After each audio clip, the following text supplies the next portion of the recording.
ሰላም ሰላም እንዴት ናችሁልኝ? የተከበራችሁ ውድ የቻናሌ ቤተሰቦች ዛሬ እንግዲህ እንደተመለከታችሁት ወደ አዲስ አበባ ስቴዲየም ተመልሰን መጥተናል።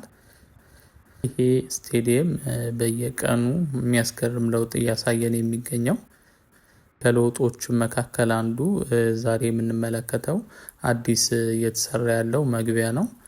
ይህን መግቢያ የምናገኘው ከቦሌ ወደ መገናኛ በሚወስደው መንገድ ወይም ደግሞ ከፊት ለፊታችን የምንመለከተው የኢትዮጵያ ስፖርት አካዳሚ ባለበት በኩል ነው። እንግዲህ በሱ በኩል የምትመለከቱት ወንዝ አለ። ይህ ወንዝ በሁለቱ መሀል አቋርጦ የሚያልፍ በስቴዲየሙና በኢትዮጵያ ስፖርት አካዳሚ ማለት ነው። በሁለቱ መሀል አቋርጦ የሚያልፍ ወንዝ ነበር። እንግዲህ ይሄም የወንዝ ዳር ልማት እየተሰራለት ነው የሚገኘው። ምናልባት ከዚህ በፊት ያሳያችሁ ቪዲዮ ላይ ነግሬያችሁ ነበረ የወንዝ ዳር እንዳለው እና በቀጣይ ቪዲዮ አሳያችኋለሁ እንዳልኳችሁ። እንግዲህ ዛሬ እሱን ይዤላችሁ መጥቻለሁ። ጉዟችንን እንደተመለከታችሁት የጀመርነው በዚህ በአዲሱ መግቢያ በኩል ነው። ከዚህ በፊት አልነበረም ይሄ ቦታ። አሁን አዲስ እየተሰራ ያለ መግቢያ ነው። በዚህ በኩል ገብተን እንግዲህ ወደ ውስጥ ስቴዲየሙ ውስጥ ድረስ ገብተን የምንመለከት ነው የሚሆነው የውስጥ ገጽታውንም ማለት ነው። እንግዲህ ለቻናላችን አዳዲስ የሆናችሁ ቤተሰቦች ሰብስክራይብ በማድረግ ቤተሰባችንን መቀላቀል እንዳትረሱ። እንዲሁም ቪዲዮ ለሌሎች ተደራሽ እንዲሆን ለቻናላችን እድገት እንዲረዳን ላይክ እና ሼር በማድረግ አጋርነታችሁንም አሳዩን።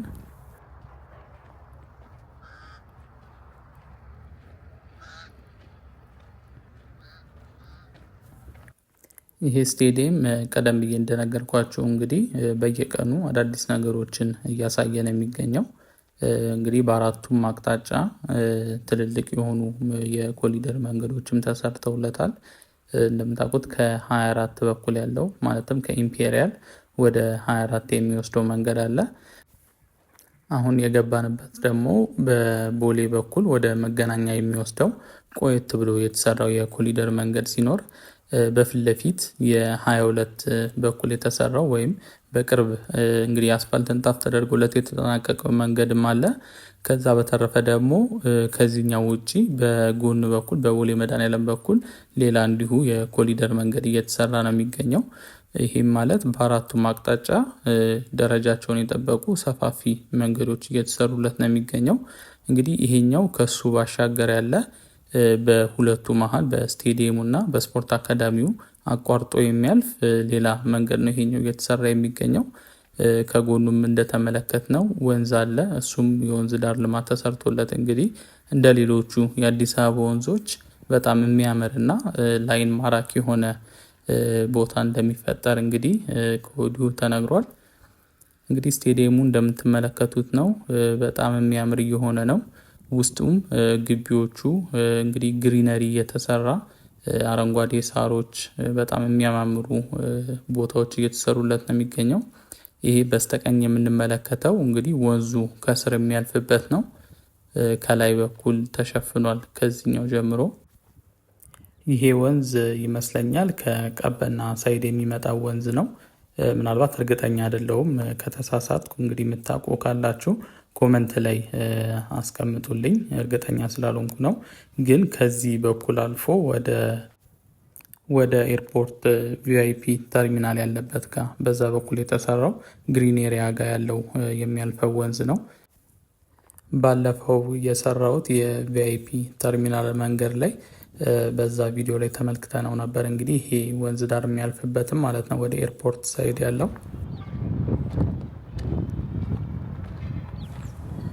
እንደምትመለከቱት ስቴዲየሙ በጣም የሚያስገርም ለውጥ እያሳየ ነው።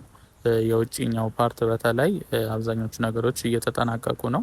እንግዲህ የእግረኞቹ መንገድም የመኪና ፓርኪንጉም ኦልሞስት ሁሉም ነገር ተጠናቀዋል። አሁን ላይ የሚቀረው የጣራ ገጠማው ነው። እንግዲህ ጣራ ገጠማውም የተወሰኑ ስቴፖች እየተሄዱ ነው። በእርግጥ ዋናው ላይ ወጥቶ መገጠም አልጀመረም። የተለያዩ ማቴሪያሎች እየወረዱና ለመገጠም የተዘጋጁ ነው የሚገኘው። ያው ሁሉም ነገር ወርክሾፕ ላይ ተጠናቆ እዚህ መገጠም ብቻ ነው። ወደ ውስጥ ገባ ስንል ደግሞ የወንበሩንም ገጠማ የምንመለከት ነው የሚሆነው። አሁን በዚህ ደረጃ ላይ ወጥተን ወደ ውስጠኛው ሳይድ እንገባለን።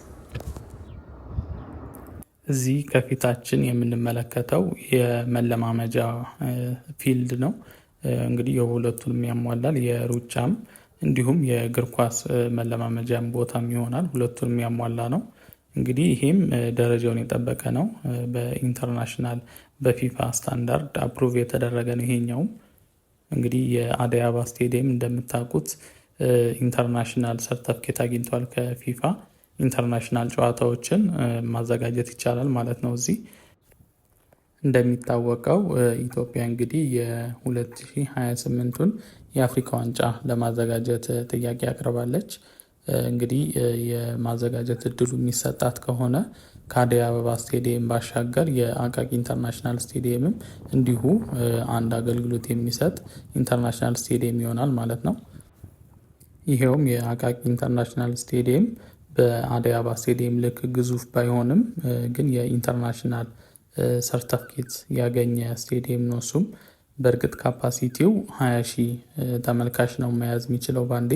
የአደይ አበባ ስቴዲየም እንደምታውቁት 62,000 እና ከዛ በላይ ባንዴ ማስተናገድ ይችላል ተመልካቾችን።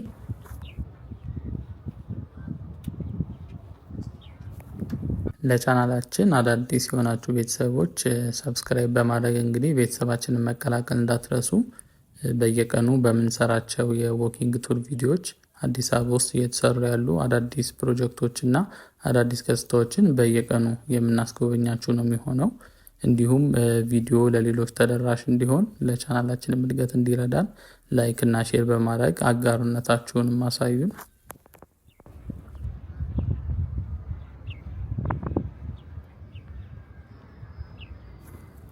ጉብኝታችንን የምንቀጥል ነው የሚሆነው።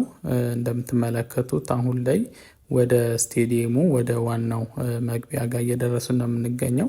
እስካሁን እንግዲህ ስንመለከት የነበረው የስቴዲየሙ አዲስ መግቢያ እና ስቴዲየሙ ያለው ግቢውን እየተመለከትን ነበረ። እንግዲህ አሁን ወደ ዋናው የስቴዲየሙ ክፍል እየደረስን እየገባን ነው የምንገኘው። እንግዲህ በዚህ ደረጃ ወጥተን ዋናውን ስትራክቸር የምንመለከት ይሆናል። ቀደም ሲል ያየነው በስር በኩል ያለው እንግዲህ መግቢያ ነው። የተጫዋቾችም እንዲሁም የተለያዩ መኪና ማስገባት የሚችል ተለቅ ያለ በር ነገር ነው። ወደ ዋናው ወደ መጫወቻ ፊልዱ መግባት የሚቻልበት ማለት ነው። እንግዲህ አደጋ ሲደርስም የተለያዩ የአምቡላንስ አገልግሎቶች በዛ በኩል መግባት ይችላሉ። ይሄ የምንመለከተው እንግዲህ ዋናው የስቴዲየሙ ክፍል ነው። ይሄ ደብሊው የሚመስለው ዚግዛግ ያለው ቅርጽ ደግሞ የጣራው የሚያርፍበት ዋና ክፍል ነው ማለት ነው። አሁን ወደ ውስጥ እየገባን እንገኛለን፣ ወደ ስቴዲየሙ ማለት ነው። እንግዲህ በዚህ በኩል ነው መኪና ማስገባት ይችላል ያልኳችሁ። የተለያዩ አገልግሎቶችን መስጠት የሚችል ግዙፍ የሆነ መግቢያ ነው ይሄ።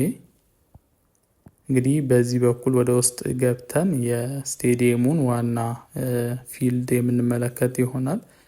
ወንበሮችም የተገጠሙትን ከዚህ በኩል ሆነን እንመለከታለን።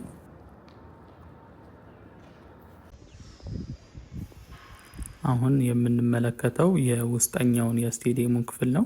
እንግዲህ እነዚህ የምንመለከታቸው ወንበሮች ኦሬንጅ ከለር ያላቸው ሳምፕል ተገጠሙ ያልኳችሁ ናቸው። እንግዲህ እነዚህ ታይተው ነው ሌሎቹም እንዲሁ የሚገጠሙት ማለት ነው። ከዛም ባለፈ የሜዳው ላይ ያሉት ቀያይ ብረቶች የጣራው ብረቶች ናቸው። እንግዲህ ጣራው በእነዚህ ነው ተገጣጥሞ ወደፊት የሚመጣው ማለት ነው።